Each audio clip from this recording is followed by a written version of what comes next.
Hello guys, स्वागत है आपका छोटी सी कक्षा में हमारी जो सूचना का अधिकार अधिनियम 2005 हम कर रहे हैं उसका दूसरा भाग इस कक्षा में हम करेंगे और एक्ट को कंप्लीट करेंगे। अब तक की जो बातें हमने करी हैं वो एक्ट के प्रोविजंस, उसमें कौन इन्फॉर्मेशन ले सकता है, कौन इन्फॉर्मेशन दे सकता है, कितने दिनों ने इन्फॉर्मेशन प्रोवाइड करवानी चाहिए, क्या फीस है, नहीं दी इन्फॉर्मेशन तो क्या होगा, कौन सी इन्फॉर्मेशन है जो देने से मना किया जा सकता है, कौन सी इन्फॉर्मेशन है जो एग्जेम्प्ट है, कौन सी इन्फॉर्मेशन है जो मांगी नहीं जा सकती, वो चीज़ें करी हैं। उसके अंदर हमने ना शब्द पढ़े थे एपीआईओ, एपीआईओ, पीआईओ, पीआईओ, इंफॉर्मेशन ऑफिसर। ये वाले जो शब्द हैं, इनकी अपॉइंटमेंट, जो ये अथॉरिटीज़ हैं, इनकी अपॉइंटमेंट की जाती है हमारे जो सेंटर चीफ इंफॉर्मेशन कमिश्नर है और जो हमारे इंफॉर्मेशन कमिश्नर हैं, इन दोनों के द्वारा। तो आरटीआई एक्ट के इम्प्लीमेंटेशन के लिए सेंटर और स्टेट लेवल पर, मतलब कोई भी एक्ट जब आपका बनता है ना, तो उस एक्ट को इम्प्लीमेंट करने के लिए दो अथॉरिटीज़ बनाई जाती हैं, दोनों ही लेवल्स पे बनाई जाती हैं। एक तो हमारा स्टेट लेवल पे बनाया जाता है, कोई भी जो अथॉरिटी है उसको एक स्टेट लेवल पे बनाया जाता है, और उसी के पैरेलल एक बनाया जाता है हमारे नेशनल लेवल पे। तो बस उनकी जो जुरिस्डिक्शन है वो अलग अलग होती है, बाकी कोई डिफरेंस दोनों में नहीं होता, मोस्टली सारी चीज़ें सेम ही होती हैं। देखिए, यहाँ पे सेंट्रल लेवल पे बनाया गया सेंट्रल इंफॉर्मेशन कमीशन और स्टेट लेवल पे बनाया गया state information commission. Central information commission जो है आपका सेंट्रल गवर्नमेंट या फिर इंडियन सेंट्रल गवर्नमेंट जो है वो ऑफिशियल गजट में नोटिफिकेशन डालकर उसकी कॉन्स्टिट्यूशन या उसको बनाता है, किसको? सीआईसी या सेंट्रल इंफॉर्मेशन कमीशन को। इसका नाम ऐसे ही आएगा, सीआईसी आएगा या सेंट्रल इंफॉर्मेशन कमीशन आएगा। दूसरा जो है वो एसआईसी आता है जो स्टेट लेवल पे होता है। इसकी कॉम्पोजिशन क्या होती है, बड़ा ही ज़रूरी है कि इसकी कॉम्पोजिशन क्या होती है, मोस्ट इंपॉर्टेंट पार्ट है ये इसका। इसमें एक आपका चीफ इंफॉर्मेशन कमिश्नर होगा, अप टू 10 इंफॉर्मेशन कमिश्नर्स भी होंगे। एक तो आपके होंगे CIC, उसके नीचे, उनके नीचे 10 होंगे आपके इसी तरह से बनाए हुए, 10 आपके होंगे इंफॉर्मेशन कमिश्नर्स, आईसी जिनको बोलेंगे। समझ में आ रही है? 11 जने हो गए ना ये। इनकी अपॉइंटमेंट कौन करेगा? ये प्रेसिडेंट ऑफ इंडिया या भारत के राष्ट्रपति जो हैं वो अपॉइंट करेंगे एक कमेटी की रिकमेंडेशंस पे। कमेटी में होंगे कौन कौन? हमारे प्रधानमंत्री, लीडर्स ऑफ ओपोजिशन और यूनियन कैबिनेट मिनिस्टर। ये लोग होंगे, 3 लोगों की एक कैबिनेट, कमेटी बनाई जाएगी। उस कमेटी में 3 लोग होंगे, हमारे प्राइम मिनिस्टर होंगे, एक ओपोजिशन के लीडर होंगे और यूनियन कैबिनेट मिनिस्टर होंगे। इन 3 लोगों ने एक कमीशन बनाया, उस कमीशन के रिकमेंडेशंस पे उन्होंने 10 इंफॉर्मेशन कमिश्नर्स और एक इंफॉर्मेशन कमीशन को, 10 इंफॉर्मेशन कमिश्नर्स प्लस एक information commissioner, chief information commissioner sorry, 10 ISIS plus 1 CIC को अपॉइंट किया। 3 लोगों की एक कमेटी ने करवाई, किससे अपॉइंटमेंट? प्रेसिडेंट ऑफ इंडिया से। ठीक है जी, याद समझ में आई? याद रहेगा। 10 लोग ये हैं जो आईसी हैं, एक है सीआईसी।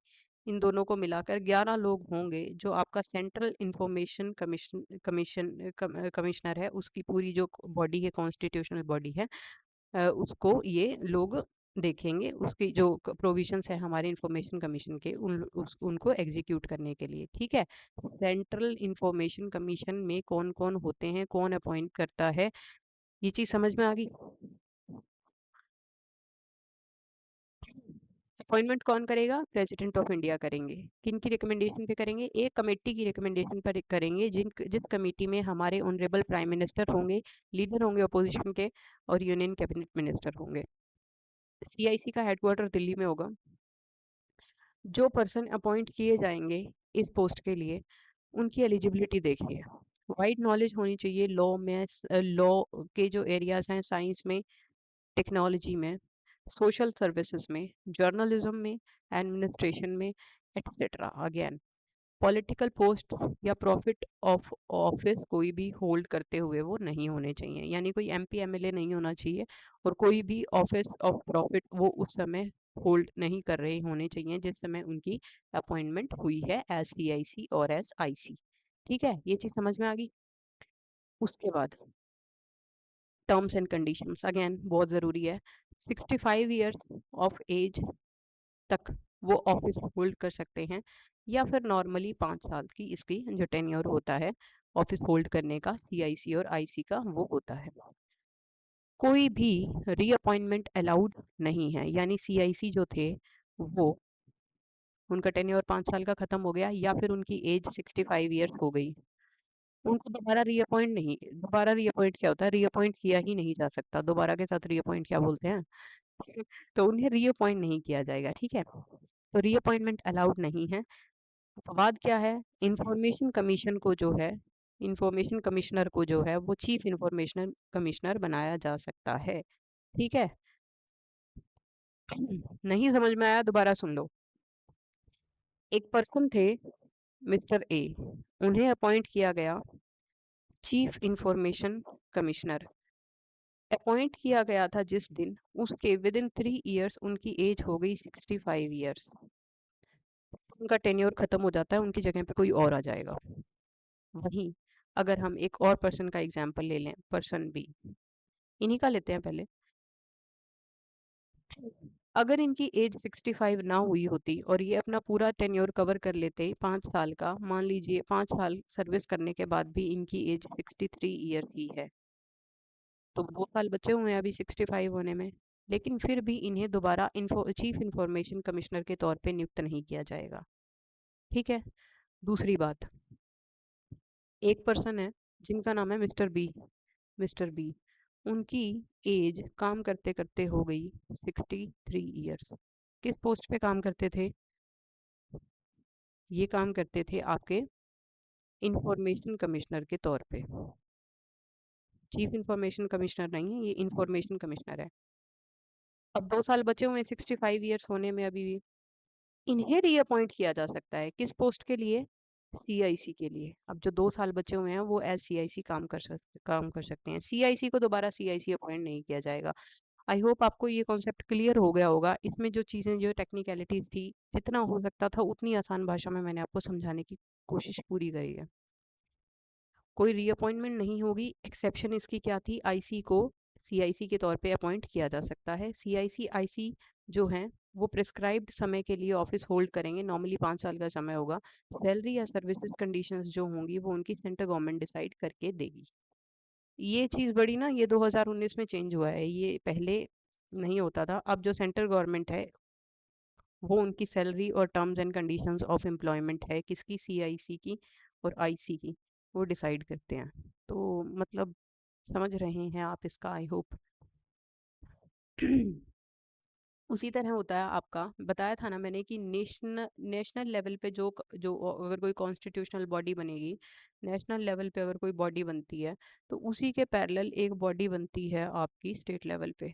स्टेट लेवल पे, अब नेशनल लेवल पे कौन थी, इंफॉर्मेशन कमिश्नर, आईसी, यहाँ होगा एसआईसी, ठीक है। अगेन इसका भी सेम वही है, स्टेट गवर्नमेंट स्टेट के ऑफिशियल गजट में नोटिफाई करेंगे और ऐसी एक कॉन्स्टिट्यूशनल बॉडी को स्थापित कर देंगे। इसकी कॉम्पोजिशन भी सेम है, एक चीफ इंफॉर्मेशन कमिश्नर होंगे और up to 10 state information commissioners होंगे, 11 जने, वही सेम 11 जने। कौन अपॉइंट करेंगे, वही अपॉइंट करेंगे। वहाँ पे आपके प्रेसिडेंट थे, यहाँ पे आपके गवर्नर साहब आ जाएंगे। वहाँ पे आपके प्राइम मिनिस्टर थे, यहाँ पे चीफ मिनिस्टर आ जाएंगे, जिस भी स्टेट का इंफॉर्मेशन कमीशन गठित कर रहे हैं उसके। लीडर ऑफ अपोजिशन आ जाएंगे और कैबिनेट मिनिस्टर आ जाएंगे, वही 3 जने हैं, वही कमेटी है, सेम सेम वही प्रोसीजर है, सेम रूल है। 65 years, no appointment, no reappointment and salary decide करेगी सेंट्रल गवर्नमेंट इन लोगों की। आई होप आपको ये चीज़ समझ में आएगी। थोड़ा कंपेयर कर लेते हैं, और इजी बनाने के लिए थोड़ा कंपेयर कर लेते हैं। पहली बात तो रिलेवेंट सेक्शंस जो इनके हैं वो आपको याद करने हैं। देखो सेक्शन 10-11 तक तो हम पढ़ के आ चुके हैं सारी चीज़ें, सेक्शन 10 सेक्शन 11 तो हम करके आ चुके हैं। अब ये वाले जो सेक्शंस हैं ना, इनको ऐसे लिखते हैं, 12, 13, 14, 15, 16, 17, ऐसे लिखना। इनका जोड़ा बनाना, ऐसे जोड़ा बनाना, कैसे, 1 सेकेंड प्लीज, इनके ऐसे पेयर बनाना।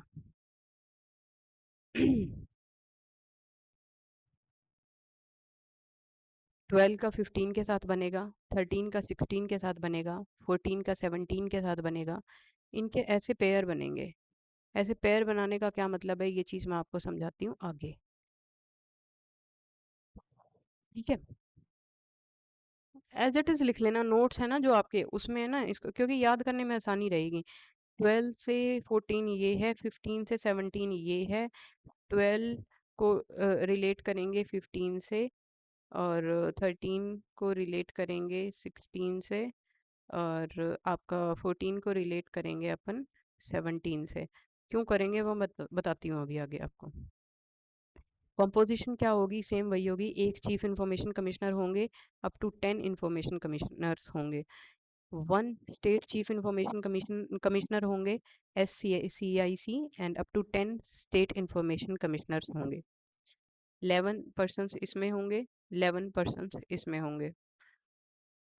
अपॉइंटिंग अथॉरिटी प्रेसिडेंट साहब होंगे, यहाँ पे गवर्नर ऑफ द स्टेट होंगे on the recommendation of the committee that was constituted by involving chief minister or prime minister in case of national commission, chief minister in case of state information commission, and then one leader of the opposition, and then the cabinet minister. Okay, 3 लोग।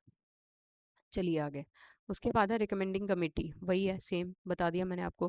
Qualification वही है, eminent person होने चाहिए, public life उनकी ऐसी wide knowledge होनी चाहिए, experience होना चाहिए लॉ में, साइंस में, टेक्नोलॉजी में, साइंस में, सारी चीज़ों के अंदर उनको एक्सपीरियंस, एवरीथिंग अंडर द सन उन्हें पता होनी चाहिए। ठीक है, इतने नॉलेजेबल पर्सन होते हैं वो। डिस्क्वालिफिकेशंस, अगर कोई भी पर्सन है हु इज़ एन MP और एन MLA, या कोई होल्ड कर रहे हैं ऑफिस ऑफ प्रॉफिट, ये कनेक्टेड है किसी पॉलिटिकल पार्टी से, और कोई बिजनेस या प्रोफेशन कैरी ऑन कर रहे हैं ऐसा which is related with any other political party या कुछ भी, तो वो नहीं बन सकते चीफ इंफॉर्मेशन कमिश्नर या फिर इंफॉर्मेशन कमिश्नर, ना स्टेट लेवल पे ना ही सेंटर लेवल पे। सेम है CIC, सेम है CIC। फिर उसके बाद है टर्म ऑफ ऑफिस, वही है जो मैं आपको बता के आ चुकी हूँ पहले। ये ना 5 years जो ऊपर लिखा हुआ था वो पुराना हो गया, अब 3 years है, 3 years है, अमेंड कर लेना उसको, थोड़ा चेंज कर लेना। अपन ने पीछे देखा था ना 5 years, वो 5 नहीं है 3 है। जनरली 5 years ऐसे लिखा होता था ना, ये 3 years है, 5 नहीं है। या फिर 65 years की एज जो भी पहले हो जाए तब तक वो ऑफिस होल्ड कर सकते हैं। सेम यही यहाँ पे है।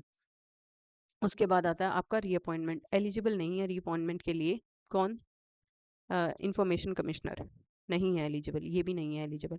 रेजिग्नेशन किसे, जिन्होंने अपॉइंट कराया था उन्हीं को देंगे, प्रेसिडेंट ऑफ इंडिया को देंगे इन केस ऑफ इंफॉर्मेशन कमिश्नर, और गवर्नर ऑफ द स्टेट को देंगे इन केस ऑफ SCIC, ठीक है, या SIC, state information commissioner. Removal authority, कौन रिमूव कर सकता है, कोई भी इंफॉर्मेशन कमिश्नर है उन्हें, या फिर कोई स्टेट इंफॉर्मेशन कमिश्नर है उन्हें। प्रेसिडेंट ने अपॉइंट करवाया था, प्रेसिडेंट साहब ही इन्हें रिमूव कर सकते हैं। ग्राउंड्स क्या होने चाहिए, मिसबिहेवियर है, या फिर इनकैपेसिटी है, या फिर सुप्रीम कोर्ट ने कोई भी ऐसी रिक्वायरमेंट जाहिर करी है कि इन्हें अब रिमूव कर देना चाहिए। इनकैपेसिटेशन किसी भी तरह की हो सकती है, बैंक करप्ट हो सकते हैं, अनसाउंड माइंड एकदम से हो जाए किसी का ना, तो बहुत सारी चीजें हैं। गवर्नर कौन हटा सकता है इन केस ऑफ, ये आपसे पूछी नहीं जाएंगे, वैसे ही बताने की बातें हैं। रिमूव कौन करेंगे, नेशनल लेवल पे प्रेसिडेंट साहब करेंगे, स्टेट लेवल पे कौन करेंगे, गवर्नर ऑफ द स्टेट करेंगे। सिमिलर ग्राउंड्स पे, जिन ग्राउंड्स पे इन्हें रिमूव किया गया था, सेम उन्हीं ग्राउंड्स पे इन्हें भी रिमूव किया जाएगा। ओके, उसके बाद आते हैं grounds of removal. Grounds of removal, अब देखना, अब जो मैंने यहाँ पे आपको लिखवाया था ना, दोबारा लिखते हैं। अब दोबारा लिखते हैं। इसमें है ना, जैसे ये है, देखो रिमूवल, ग्राउंड्स ऑफ रिमूवल, जो मैंने आपको पेयर बनवाए थे, 12, 13, 14, 15, 16, 17। यहाँ जो ये 14 और 17, ये वाला जो 12 और 15 वाला पेयर था, ये था इनकी अपॉइंटमेंट से रिलेटेड। 13 to 16 वाला था इनकी ड्यूटीज रिस्पॉन्सिबिलिटीज से रिलेटेड। 14 to 16 वाला है इनके ग्राउंड्स ऑफ रिमूवल से रिलेटेड। ठीक है, ऐसे याद करना, इन्हें याद रहेंगे आसानी से। लिख लेना, नोट्स में लिख लेना, प्रिंट निकलवा लेना इसका। इंसॉल्वेंसी अगर हो जाती है तो, कन्विक्टेड ऑफ मोरल टर्पिट्यूड, या फिर एंगेज होते हैं किसी पेड एम्प्लॉयमेंट में, या फिर इन्फर्मिटी ऑफ द बॉडी और माइंड, बिहेवियर या incapacity proved after SC inquiry, supreme court, honourable supreme court ने एक इंक्वायरी करी, उसके बाद इनमें से कोई भी चीज़ अगर सामने आ जाती है तो उन्हें हटा दिया जाएगा। यही रिमूवल के ग्राउंड्स होते हैं मोस्ट ऑफ द टाइम्स जब भी कोई कॉन्स्टिट्यूशनल बॉडी की हम बात करते हैं। फिर उसके बाद है सैलरी और अलाउंसेस जो भी हैं वो कौन डिसाइड करेगा। Equivalent to chief election commissioner and election commission. ये बातें हैं ना, ये अगेन ये वाली थोड़ी वो करना, अपडेट करना। Equivalent to state election commissioner ये पहले होया करती थी, और ये ये पहले हुआ करती थी। अब ये पुरानी टेबल है, इसका कंपैरिजन आगे किया हुआ है हमने ना, मैं बताती हूँ आपको। ये बिल्कुल यहाँ पे दिखाती हूँ, ये है ना, ये वाली जो है ये अमेंडमेंट के पहले की बातें हैं, अमेंडमेंट के बाद की बातें ये है ये टर्म इनका 5 साल का फिक्स है, पहले 3 साल का हुआ करता था। और ये डिसाइड कौन करेगा, सेंट्रल गवर्नमेंट करेगी डिसाइड बाय नोटिफिकेशन। सैलरी जो है सीआईसी और एसआईसी की वो कौन डिसाइड करेगा, पहले चीफ इलेक्शन कमिश्नर या फिर इलेक्शन कमिश्नर के बराबर हुआ करती थी, अब सेंट्रल गवर्नमेंट डिसाइड करेगी। फिर डिडक्शंस हैं जो पहले अगर किसी ने पहले गवर्नमेंट जॉब से पेंशन ली है तो उसकी सैलरी उतनी डिडक्ट होया करती, ये प्रोविजन हटा दिया गया, अब डिडक्ट नहीं करी जाएगी। फिर उसके बाद है इंडिपेंडेंट और कॉन्स्टिट्यूशनल पैरिटी इलेक्शन कमीशन के साथ पहले हुआ करती थी, अब कंट्रोल ज्यादा हो गया सेंट्रल गवर्नमेंट के हाथ में। और उसी की वजह से हुआ है कि ये जो इंफॉर्मेशन कमीशन है आपका, ये ज्यादा स्वतंत्रता से काम कर नहीं सकता, क्योंकि उनकी जो रोजी रोटी है जो वो सेंट्रल गवर्नमेंट के हाथों में चली गई। तो ये है ना, नोट्स है मेरे पुराने, उसकी वजह से इसमें जो चीजें हैं वो थोड़ी अपडेट, वैसे पीडीएफ अपलोड करूंगी तो उसमें ये चीजें अपडेट करके ही करूंगी। और ये इसलिए भी दिए गए हैं क्योंकि कई बारी ना आपसे पूछ ली जाती हैं, इनमें से कोई ना कोई बात पूछ ली जाएगी, इसीलिए क्या पता ऑप्शन में वो आपको दिया ही ना हो, क्योंकि एचएसएससी जो है वो पहले पुरानी बातों पे ही काम करती है। तो वो क्या पता आपसे ये वाला ऑप्शन दे दे, वो ऑप्शन दे ही ना कि कौन डिसाइड करता है सेंट्रल गवर्नमेंट का, क्या पता ऑप्शन ही ना दे, तो आप ये भी रखना, ये भी पढ़ना। बात क्या है, टेन्योर 3 साल का था पहले, अब 5 साल का है, अब 5 साल का है। पहले जो टेन्योर था आपका वो डिसाइड किया जाता था, जो आपका सॉरी जो पेमेंट है वो डिसाइड की जाती थी इलेक्शन कमिश्नर की पैरिटी से। अब कौन डिसाइड करता है, सेंट्रल गवर्नमेंट डिसाइड करती है। इन case of state information commission state government decide करती है। ये रहा। उसके बाद है सीआईसी, इनकी क्या रैंक होती है या क्या इनका स्टेटस होता है। जो चीफ इंफॉर्मेशन कमिश्नर है उनकी जो रैंक होती है, it is equal to chief information commissioner, और सीईई सी बोलते हैं जिन्हें, या फिर जो इंफॉर्मेशन कमिश्नर है इनकी रैंक जो होती है वो इन्फॉर्म इलेक्शन कमीशन के इलेक्शन कमिश्नर के इक्वल होती है। ये आ सकता है क्वेश्चन, रैंक जो इनकी है वो आज भी उतनी ही है जितनी पहले थी, रेम्यूनरेशन में फर्क आया है। स्टेट लेवल पे स्टेट चीफ इंफॉर्मेशन कमिश्नर की इक्वल है इसके स्टेट इलेक्शन कमिश्नर के, और स्टेट इंफॉर्मेशन कमिश्नर की इक्वल है चीफ सेक्रेटरी के। ठीक है, ये याद कर लेना, ये चीफ सेक्रेटरी के इक्वल है किसकी, स्टेट इंफॉर्मेशन कमिश्नर की रैंक स्टेटस। ठीक है, ये बड़ी बड़ी ध्यान से देखने वाली टेबल है, ये इसमें से क्वेश्चन आएगा पक्का। मैक्सिमम स्ट्रेंथ कितनी हो सकती है, 1 CIC 10 ICs, टोटल 11 मेंबर्स, 10 बार बात कर चुके हैं हम इस बात पे। स्टेट के केस में भी 1 SCIC, वो 1 SIC नहीं, 10 SIC, टोटल 11 मेंबर्स, सेम वही बात है। जुरिस्डिक्शन क्या होती है जी, ऑल सेंट्रल पब्लिक अथॉरिटीज पे कौन काम करेगा, इंडिया लेवल पे जो बनाया है, all state public authorities except Jammu and Kashmir before abrogation of 370। ये एक्सेप्ट अगेन वही इसीलिए लिखा गया है क्योंकि 2019 के बाद अमेंडमेंट हो गई सारी चीजों में, तो अब ये भी लागू नहीं है। सारी की सारी जो स्टेट अथॉरिटीज हैं, जो स्टेट पब्लिक अथॉरिटीज हैं, उनके ऊपर स्टेट इंफॉर्मेशन कमिश्नर का जो जुरिस्डिक्शन है वो चलती है। फिर रिपोर्ट्स किसे सबमिट करेंगे, चीफ इंफॉर्मेशन कमिश्नर सबमिट करेंगे annual report central central government को, which is laid before the parliament. ठीक है, पप्पा कौन है, सेंट्रल गवर्नमेंट, किसका, इंफॉर्मेशन कमिश्नर का, इंफॉर्मेशन कमीशन का। कमीशन की जो भी रिपोर्ट्स होंगी वो जाके मोदी जी को दिखानी है, उन्हें नहीं पसंद आई तो रेम्यूनरेशन कम कर देंगे। इसीलिए कहते हैं कि इंफॉर्मेशन कमीशन जो है वो आजकल उतना इंडिपेंडेंट नहीं है जितना पहले होया करता। स्टेट इंफॉर्मेशन कमीशन सबमिट करेंगे annual report to state government, ये सबमिट करेंगे अपनी जो इंफॉर्मेशन रिपोर्ट है वो स्टेट गवर्नमेंट को, और इसे किसके समक्ष रखा जाएगा, आपका जो स्टेट लेजिस्लेचर है उसके समक्ष इसे प्रस्तुत किया जाता है। ठीक है, उसके बाद नेक्स्ट आगे चलिए। इसके बाद है powers of information commissions. Powers, information commissions के पास सिविल कोर्ट जैसी पावर्स होती हैं। इंक्वायरी के दौरान कंप्लेंट्स एक्सेप्ट किए जाते हैं अगर पीआईओ अपॉइंटेड नहीं है। पीआईओ ने इंफॉर्मेशन देने से रिफ्यूज कर दिया बिना रीजन दिए, टाइम लिमिट के अंदर उसने रिस्पॉन्स नहीं दिया, या फिर फीस अनरीजनेबल लग रही है, इंफॉर्मेशन इनकम्प्लीट है, फॉल्स है, या मिसलीडिंग इंफॉर्मेशन दे दी गई है किसी सिटीजन को, तो वो जाएंगे वहां पे इंफॉर्मेशन कमीशन के पास और वहां पे अपनी जो गुहार है वो लगा सकते हैं। विटनेस को सम्मन करेगा इंफॉर्मेशन कमीशन, डॉक्यूमेंट्स की डिमांड कर सकता है जो भी रिक्वायर्ड हो, रिकॉर्ड्स को इंस्पेक्ट कर सकते हैं if and when required, inquiry start कर सकते हैं, कमेटी बना सकते हैं इंक्वायरी के लिए। ठीक है, एक रिकैप सा कर लेते हैं अब तक जो चीजें हमने पढ़ी हैं। एग्जाम्प्ट करेंगे रॉ को, सीक्रेट ऑपरेशंस के डॉक्यूमेंट्स नहीं उनके मिलेंगे क्योंकि नेशनल सिक्योरिटी को थ्रेट कर रही है ये चीज। पिछली वीडियो में करवाई है ये चीज, अगर आपने पहले आप इस लेक्चर पे आ गए हैं तो पहले पहला लेक्चर देखिए, उससे आपको फर्स्ट लेक्चर से बहुत सारी चीजें क्लियर होंगी, उसके बाद इस लेक्चर पे आइएगा। पार्शियल डिस्क्लोजर, टेंडर के टेक्निकल डिटेल्स मिल सकते हैं लेकिन ट्रेड सीक्रेट्स नहीं मिलेंगे। Partial disclosure section 11। फिर एक्सक्लूजन, आईबी रो सेक्शन 24, इनकी इंफॉर्मेशन नहीं देंगे। उसके बाद सीआईसी एसआईसी 65 ईयर्स तक काम कर सकते हैं, पॉलिटिकल बैकग्राउंड नहीं होना चाहिए। पावर्स जो कॉम्पिटेंट जो कंप्लेंट की इंक्वायरी शुरू कर सकते हैं और सिविल कोर्ट जैसी पावर्स इनके पास होती है वो उसे यूज कर सकते हैं।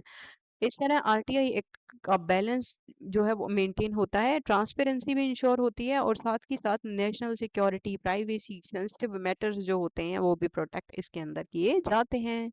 आई होप आपको यहाँ तक की चीजें समझ में आई होंगी बड़े ही अच्छे तरीके से, क्योंकि बहुत आसान समझा दिया मैंने आपको। राइट टू इंफॉर्मेशन एक्ट 2005 की अपील्स, पेनल्टीज एंड अमेंडमेंट, ये करना ध्यान से, अमेंडमेंट्स। देखो, अपील, अपील क्या होता है? हम खुश नहीं हैं आपके निर्णय से इसीलिए हम कोर्ट में जाएंगे। कभी कभी ऐसा होता है कि आपने आरटीआई लगाई लेकिन समय पर जवाब नहीं मिला आपको, या फिर जो जवाब मिला वो गलत है या आधा अधूरा है या मिसलीडिंग है, तो आपके पास अपील करने का अधिकार सदैव सजीव है।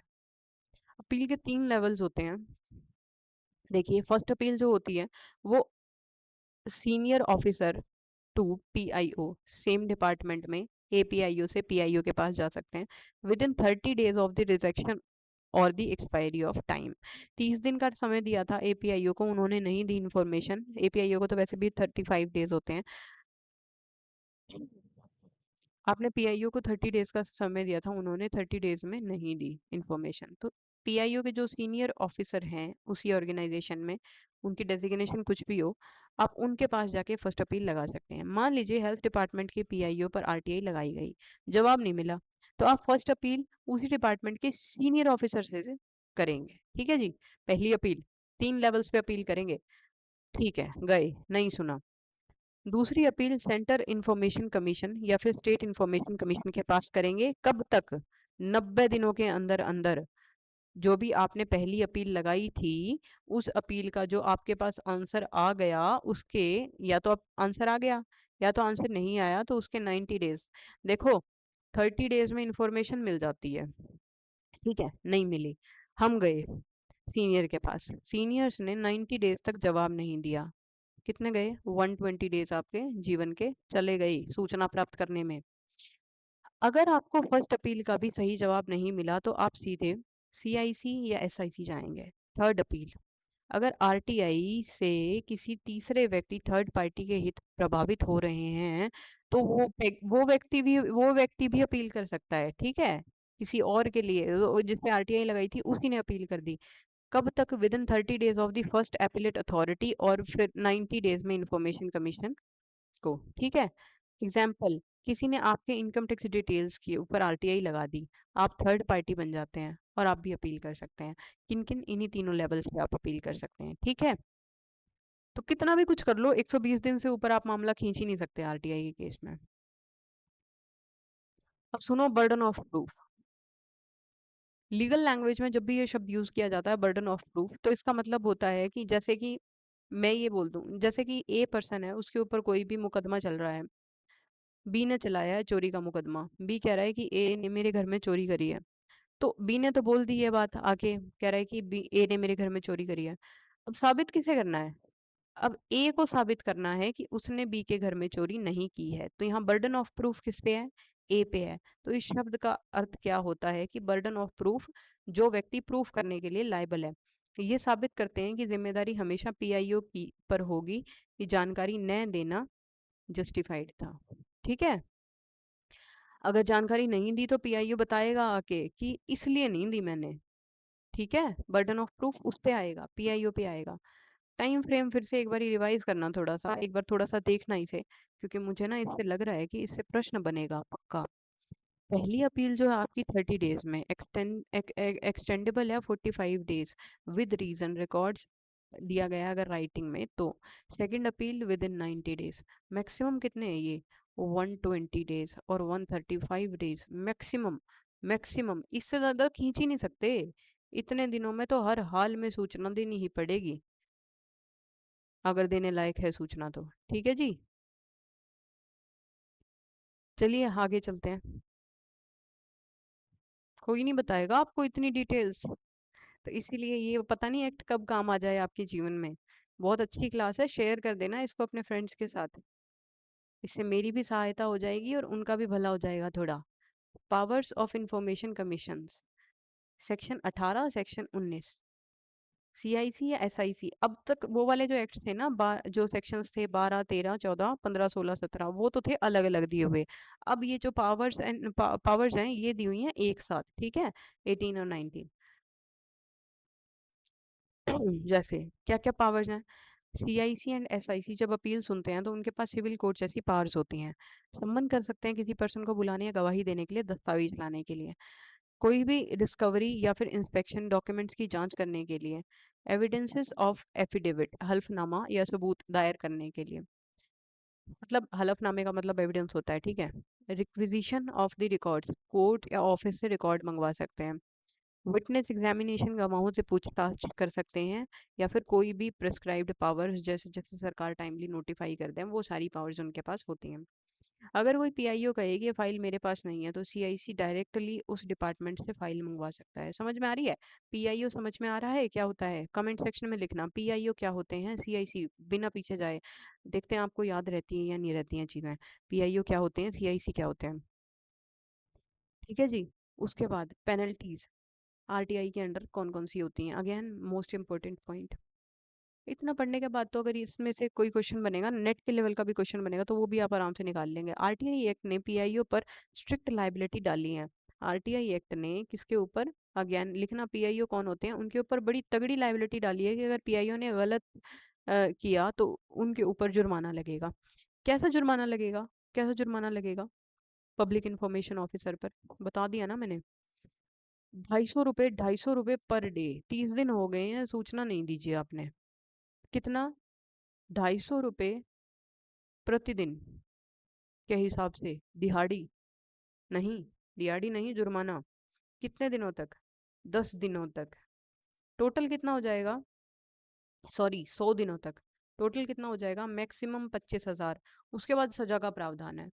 100 दिन हो गए, 250 रुपये पर डे के हिसाब से जुर्माना लग रहा है, वो ऑफिसर फिर भी नहीं बोल रहे। आरटीआई एप्लीकेशन एक्सेप्ट ना करें अगर, तो भी जुर्माना लगेगा। क्या दे, मैं एप्लीकेशन नहीं लूंगा, सूचना क्या देनी है, जुर्माना लगेगा, नहीं कर सकते। बिना कारण बताए ऐसी देरी कर रहे हैं, या फिर कोई भी मेलाफिडली कोई भी मनाही, अगर आप मलिनता वाले विचारों से मना कर रहे हैं कि नहीं दूंगा इन्फॉर्मेशन, जुर्माना लगेगा। इनकम्प्लीट या इनएक्यूरेट या इनकरेक्ट या मिसलीडिंग इन्फॉर्मेशन दे दी, फंसोगे। रिक्वेस्टेड इन्फॉर्मेशन को डिस्ट्रॉय ही कर दिया, हमसे जो इन्फॉर्मेशन मांगी थी हमने वो रिकॉर्ड्स ही जला दिए, अगेन फंसेंगे। किसी भी तरह से इंफॉर्मेशन देने में ऑब्स्ट्रक्शन डाल दिया, जिसने आरटीआई लगाई थी उस पर्सन को धमकवा दिया कि आरटीआई वापस ले, तो भी क्या होगा? 250 रुपीज पर डे के हिसाब से 100 दिनों तक जुर्माना लगेगा, उसके बाद जेल में भी जाना पड़ सकता है। कमीशन चाहे तो डिपार्टमेंट कमीशन चाहे तो डिपार्टमेंटल डिसिप्लिनरी एक्शन भी रिकमेंड कर सकता है। ठीक है।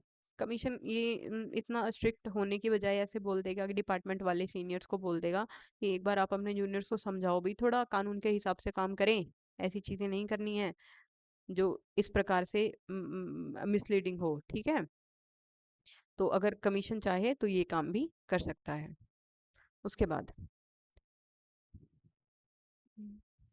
1 सेकेंड प्लीज।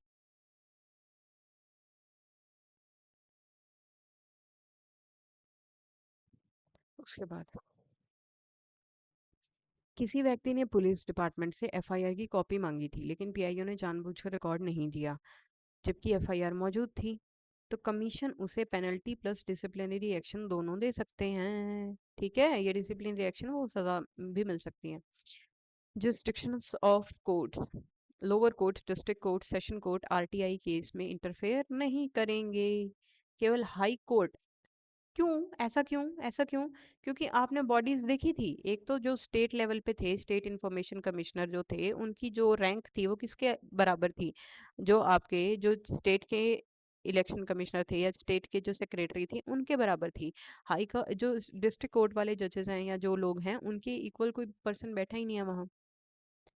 ठीक है, तो उनके खिलाफ जो कार्रवाई है वो डिस्ट्रिक्ट कोर्ट कैसे कर देगी? उनके तो वो सीनियर हो गए ना सब। तो हाई कोर्ट या फिर high court in case of state commission और supreme court in case of centre commission ही इनके खिलाफ, किनके खिलाफ, सीआईसी और एसआईसी के खिलाफ कार्यवाही कर सकते हैं। अगर सीआईसी का फैसला आपके खिलाफ आ गया, मान लो सारा कुछ करके 135 दिन के बाद भी मैं सेटिस्फाइड नहीं हूँ, कहाँ जाओगे? हिसार कोर्ट में नहीं जाना है, हाई कोर्ट जाना है, चंडीगढ़। ठीक है। क्यों? क्योंकि स्टेट इंफॉर्मेशन कमिश्नर ने आपको जो जवाब दिए थे वो आपको जस्टिफिएबल नहीं लग रहे। तो कहाँ जाएंगे? कहाँ जा सकते हैं? केवल स्टेट इंफॉर्मेशन कमिश्नर की के विरुद्ध आप जा सकते हैं हाई कोर्ट में, और नेशनल इंफॉर्मेशन कमिश्नर के खिलाफ आप जा सकते हैं सुप्रीम कोर्ट में। उससे छोटी कोई भी कोर्ट आपके मामले को एंटरटेन करेगी ही नहीं।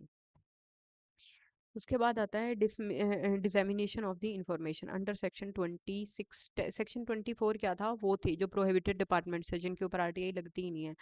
और सेक्शन 26 के अंतर्गत सूचना जो है उसको बांटा जा रहा है, डिसएमिनेट करा जा रहा है। देखो, सरकार की ड्यूटी है कि वो आरटीआई को प्रमोट करे, सिंप्लीफाई करे। इसके लिए वो हर पब्लिक अथॉरिटी या पीआईओ को डिटेल पब्लिश हर पब्लिक अथॉरिटी को पीआईओ की डिटेल्स पब्लिश करनी होगी। अवेयरनेस प्रोग्राम्स चलाने होंगे, ट्रेनिंग ट्रेनिंग ऑफिसर्स जो की है वो टाइमली करवानी होगी, यूजर गाइडेंस भी उपलब्ध करवानी होगी, अपील कहाँ कर सकते हैं, कैसे कर सकते हैं, सारी चीजें बतानी होंगी। ठीक है। उसके बाद आता है स्टेट गवर्नमेंट ने अपनी ऑफिशियल वेबसाइट पर आरटीआई मैनुअल डाला जो कि सिटीजन्स को स्टेप बाय स्टेप गाइड करके वहां से देता है। Information, right to information amendment bill 2019। अब देखिए कि राइट टू इंफॉर्मेशन एक्ट 2005 है, उसके बाद 2019 में अमेंडमेंट बिल आया जो उसमें इसमें क्या क्या अंतर है। वैसे तो बता चुकी हूँ मैं आपको, क्योंकि बताया मैंने, जैसे कि ये नोट्स पुराने हैं, उन्हें थोड़ा अपडेट किया है मैंने, ये चीजें अब डाली हैं। ठीक है। तो ये अमेंडमेंट के जो प्रोविजंस हैं उसके अंदर सबसे पहला तो आपका जो फिक्स्ड पीरियड था पहले 5 साल का, उसको अब ऐसे कह दिया कि ये नॉर्मली 5 साल का होता है, ये नॉर्मली 5 साल का होता है, लेकिन सेंट्रल गवर्नमेंट डिसाइड करेगी नोटिफिकेशन के द्वारा, 3 साल भी कर सकती है, 2 साल, जैसी मर्जी भगवान की। फिर उसके बाद इसकी जो सैलरी है पहले इनकी पैरिटी में हुआ करती थी, यानी पांच जो, देखो अंतर देखना एक बार। एक पर्सन इंफॉर्मेशन कमिश्नर अपॉइंट हो गए, 5 साल तक उन्हें कोई नहीं फर्क पड़ रहा कि उनकी सैलरी में कटौती की जा सकती है, कोई डर नहीं है, अपने हिसाब से सारी चीजें कर रहे हैं, सब काम कर रहे हैं। सेंट्रल गवर्नमेंट या स्टेट गवर्नमेंट के खिलाफ भी कुछ आ रहा है तो उस पर बेबाकी से वो बोल पा रहे हैं। Where is on the other hand हुआ क्या, 2019 में अमेंडमेंट आई, अमेंडमेंट में ये बोल दिया गया कि जो ये जो लोग हैं ना, ये ज्यादा अपने आप में एक ज्यादा ही फ्रीडम मिल गई है इन्हें। तो सेंट्रल गवर्नमेंट ने क्या बोला, हमारी ऑनरेबल सेंट्रल गवर्नमेंट ने क्या कहा, कहते हैं कि एक तो इनका टेन्योर हम डिसाइड करेंगे, दूसरा इनका रेम्यूनरेशन हम डिसाइड करेंगे, हटाने के प्रोविजंस हम डिसाइड करेंगे। ठीक है। वो एक एक चीज दे दी बस इन्होंने इन्हें, कहते कि पिछली बार जो आपकी डिडक्शंस होया करती ना पेंशन की, वो नहीं होगी, अब आपको वो मिलती रहेगी, केवल ये अच्छी बात थी। बाकी इन्हें भी वैसे ही बना दिया गया केज्ड पैरट्स, जैसे कि बाकी सारे गवर्नमेंट डिपार्टमेंट्स के जो ऑफिशियल्स हैं वो होते हैं। तो ये जो अमेंडमेंट थी इसने हाथ बांध दिए हमारे इंफॉर्मेशन कमीशन के, इसीलिए इस अमेंडमेंट को बड़ा क्रिटिसाइज किया जाता है। आई होप आपको समझ में आया होगा अंतर आरटीआई एक्ट 2005 में क्या प्रोविजंस थे और 19 में क्या बदलाव आए, उन बदलावों का क्या प्रभाव पड़ा। उसके बाद सुनो, इंडिपेंडेंट था, कॉन्स्टिट्यूशनल पैरिटी थी इलेक्शन कमिश्नर के साथ, लेकिन अब ज्यादा इंटरफेरेंस किसका हो गया, सेंट्रल गवर्नमेंट का।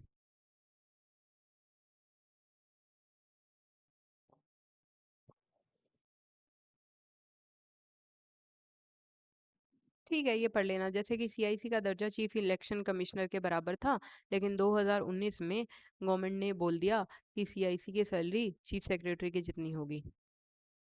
काफी कम होती है, मतलब उनसे कम होती है। एक बार थोड़ा सा और एक रीकैप कर लेते हैं। आरटीआई एक सिटीजन एम्पावर्ड टूल है, सिटीजन्स को एम्पावर करने का टूल है।